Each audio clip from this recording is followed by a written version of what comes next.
ကဲပြောရရင်နလန်ထပေါ့နော်ဒီမှာဖျားတာလည်းတစ်ပတ်လောက်ညီမကောင်းပြီးတော့ရှမ်းခောက်ဆွဲလေးစားခြင်းနဲ့ဆိုပြီးတော့ဒီမှာကိုပိုင်ရှမ်းခောက်ဆွဲလေးလှုပ်လိုက်ပါတယ်ချက်ပါတယ်နော်ဒီမှာကဲဒီမှာအစာပလာထဲတော့ဒါရှမ်းခောက်ဆွဲလေးပေါ့နော်ရှမ်းခောက်ဆွဲလေးချက်စားမယ်ကဲဒီမှာဒါကတော့အချင်းလေးနော်ဒါအချင်းပေါ်မုံလာခြင်းလေးငရုတ်တီးမှုံကျက်သွန်းလေးဒီမှာမြေပဲနဲ့ဒါလေးကရှမ်းပဲပုတ်ကလေးပေါ့နော်တချို့ကတော့ဟင်းနဲ့ကိုအကုန်ထည့်တယ်ကျမကတော့ဒီမှာရှမ်းပဲပုတ်လေးကိုဟိုကြိုက်ချင်တဲ့စားပေါ့နော်ဟိုကြိုက်တဲ့လောက်ထည့်အစားပေါ့ပြီးတော့မြေပဲဒီကောင်ကတော့ပဲရွက်ကလေးနော်နေပြလိုက်ပါအောင်ရှမ်းခောက်ဆွဲဖြည့်ပြီး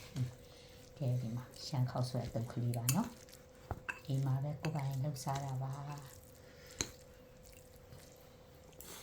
ရှမ်းခောက်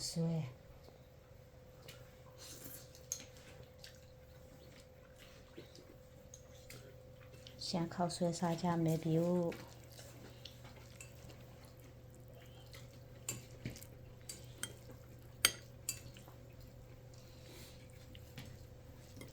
ဗီဒီယိုကတစ်ဖက်ကရိုက်နေတော့နော်နေလို့မရသေးဘူးဖြစ်